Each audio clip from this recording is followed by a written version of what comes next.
오늘은 소설가 이민구의 유자소전이라는 작품의 전체 줄거리와 핵심 정리 부분을 살펴보도록 하겠습니다. 이 작품은 실존했던 인물을 주인공으로 한 실명소설, 그러니까 이 유시성을 가지고 있는 이 인물이 실제로 존재했던 인물이네요. 그래서 마치 수필과도 같은 인상을 줍니다. 서술자는 특유의 어떤 걸쭉한 입담으로 재밌어요, 내용이. 그래가지고 힘겨운 시대를 당당하게 살아간 의기로운 인물의 일대기를 자연스럽게 이야기하고 있습니다.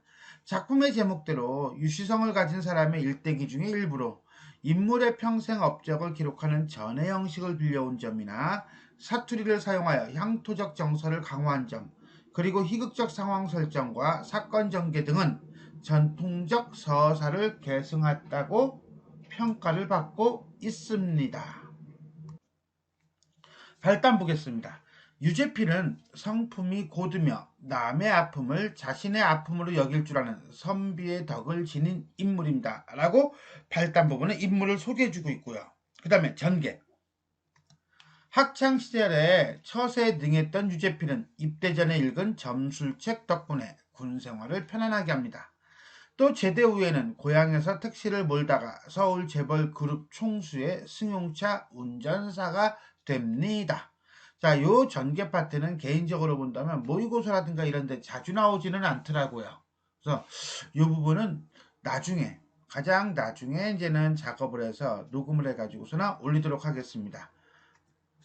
위기 부분. 자, 이 재벌 총수의 운전사가 된 유재필이 총수의 위선적인 면모에 실망하고 유재필은 운전사를 그만두고 싶어 합니다. 여기서 가장 많이 나오는 비단 잉어 사건이 여기서 나와요. 어느 날 유재필은 총수가 아끼는 불상을 침을 뱉어 닦다가 총수에게 들켜서 쫓겨납니다. 이 장면들이 이게 두 개의 에피소드인데 위기 부분은 이 에피소드가 상당히 재미있다라고 보면 돼요. 설정 부분. 그룹 소속 차량의 모든 교통사고를 처리하는 노선상무, 종합병원 원무실장 등으로 근무하며 타인을 위해 굳은 일을 도맡아 하던 유재필이 간암에 걸려 죽습니다. 그러니까 어찌 본다면 위기 부분이 절정이고 그 다음에 절정 부분이 결말 부분이라고 보시면 돼요.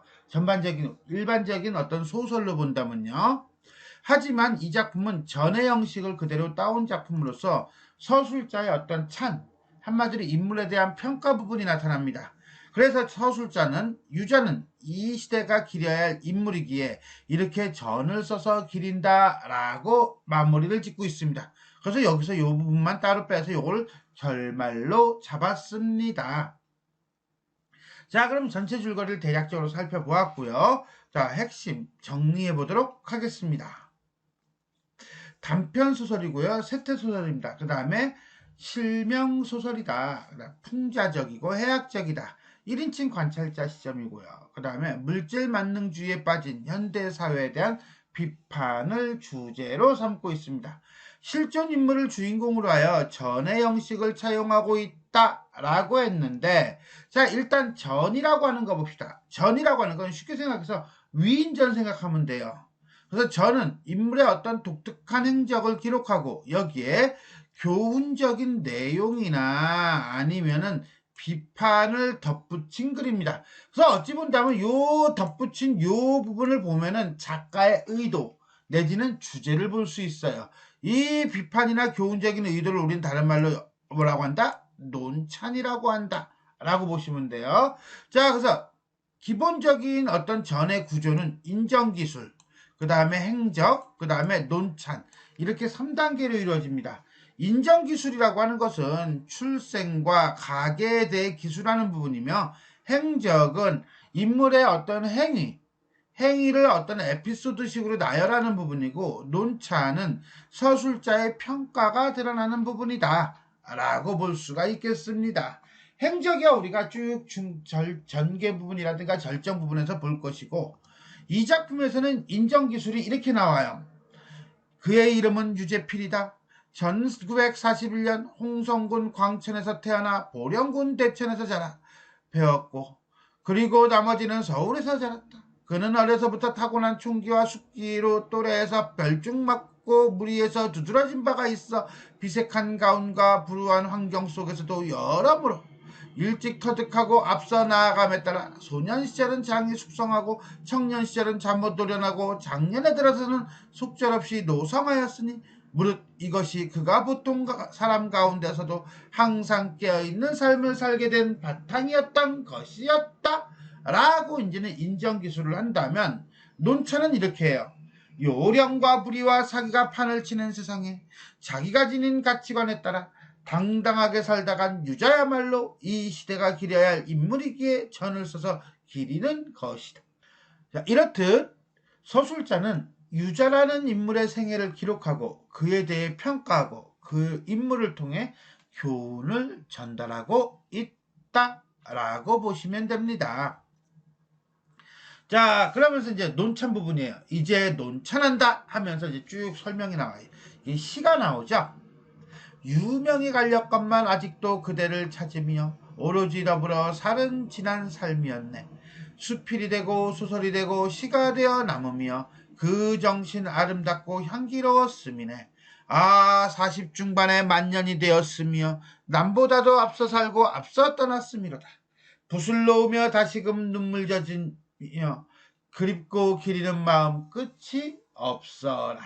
자, 이렇게 어떤 작품 마지막에 인물에 대한 서술자의 평가를 앞에서 조금 더 받고 그 다음에 이렇게 시로서 찬을 함으로써 전에 어떤 형태적 양식을 따르고 있다라고 보시면 되겠습니다.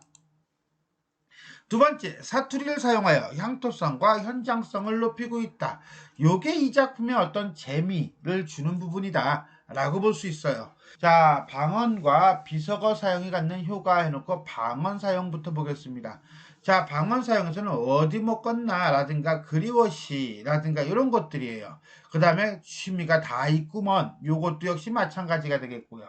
자, 그 다음에 또 대관절 을매짜리 고기간디 그려 라든가 원놈의 잉어가 사람보다 비싸다냐 라든가 이런 식으로 충청도 특유의 사투리, 토속적인 정감과 사실성, 현장성을 살리고요.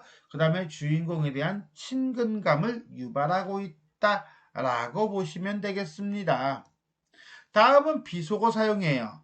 이제 와서 내매 영안실이나 찌웃그림에 장삼이사한테 놈자 소리 듣는 것도 과만해서 주먹질에 자빠지고 발길질에 엎어지고 하니 라든가 에이 쥐길년들 이라든가 이런 비속어를 사용함으로써 유자가 속한 어떤 계층, 지식계층은 아니라는 거죠.